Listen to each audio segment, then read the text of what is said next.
Good day everyone, I'm Irish R. Salihan and today I'll be discussing about the topic Learners Participation.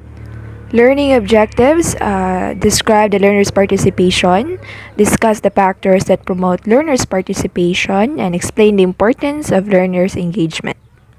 What does learners' participation mean? So, learners' participation is an essential aspect of the learning process.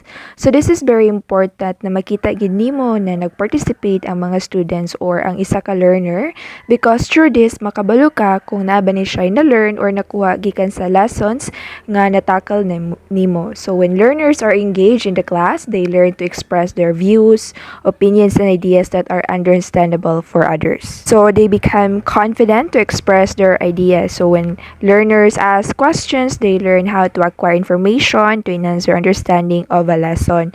So di ba, mostly gid mga teachers gusto gid nila na mag-asta og questions. Sometimes they will give points para lang maka-asta og questions because asking questions dako gid kayo siyang katabang sa atong learning process. Like through ani mas madugagan ang information and then mas mabetter atong understanding kung mag-asta og questions.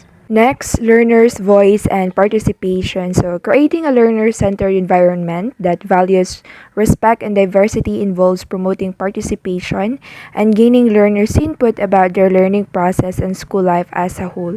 So, kinahanglan, ang usa ka learner is ma-encourage siya nga mag-participate. So, dapat naagay respect, no? Bisag asa siya gikan or unsa man iyang background sa iyang life, and dapat nagi respect. And then, as a teacher, kailangan nimo pamation ang iyang mga ideas and thoughts.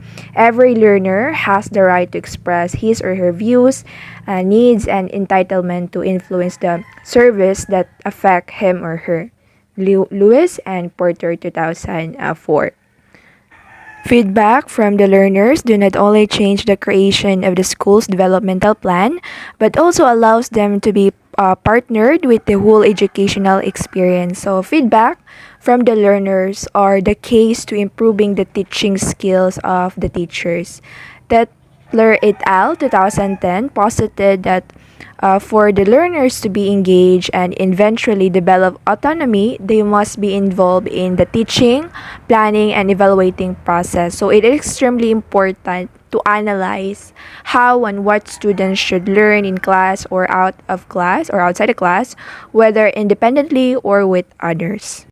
Similarly, grasping the students' desire to learn and transforming it into sustainable practice, the school has to be creative, persistent, and empathic. So, kinahanglan na structured listening and questioning techniques that allows the develop relationships with a stronger understanding of what is being conveyed. So, kinahanglan na makita kung nakasabot bagid ang mga students, so dapat maging creative, persistent, and empathic ang school. So, disregarding their views, voices may result to disappointment, discouragement, and reluctance to perform. So, wala ang ilang willingness to perform kung i-disregard i-disregard or dili paminawon ang mga voices sa mga learners. So, in order for them to participate, kinahanglan dili i-reject ang voices sa mga learners. Next, we have capacitating learners' ability. So, if teachers are to attend to the learning challenges of the students successfully, it is insufficient to just focus on the teaching practice alone. So, dili pwede kung unsara ang naandan or usa ka teacher maura gid na iyahang buhaton because there might be technique sa isa ka teacher na dili mo work ani nga student. So dapat dili lang siya diha mustik nga strategy. Kay kung ang isa ka teacher mag-focus lang sa iyang isa ka teaching practice, for example, if mahilig ang teacher mag-joke para makuha ang attention sa mga bata or mga students sa klase, there might be a tendency nga ang mga jokes na lang niya ang mabilin sa mga mind sa mga students. So, dili na ang mga idea sa topic na iyang gina-convey. So, it is very important nga napay lahi nga lain or lahi na buhaton ang usa ka teacher nga strategy para ang mga students mas maka-learn or maka-participate. So teachers also need to have a broader understanding of how learning occurs. So teachers need to monitor their learning and respond to them accordingly. So, there are specific factors that impact the achievements of the learners according to Hattie 2009. Quality and quantity of instruction. So, this refers to the characteristics or features of an instruction.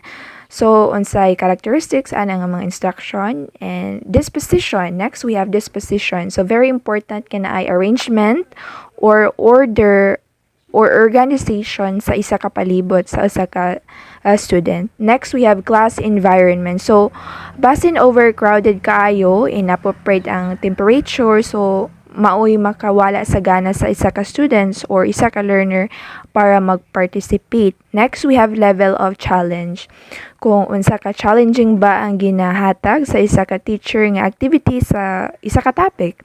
Next, we have peer tutoring. So, this is very important also. Kaya nga, no?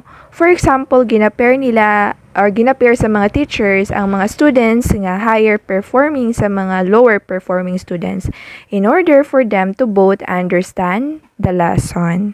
Next, we have parental involvement. So, this is very important too. Nga ang mga parents, gina-check nila kung unsa ang sitwasyon or kumusta na ang pag-eskwela sa ilang mga anak.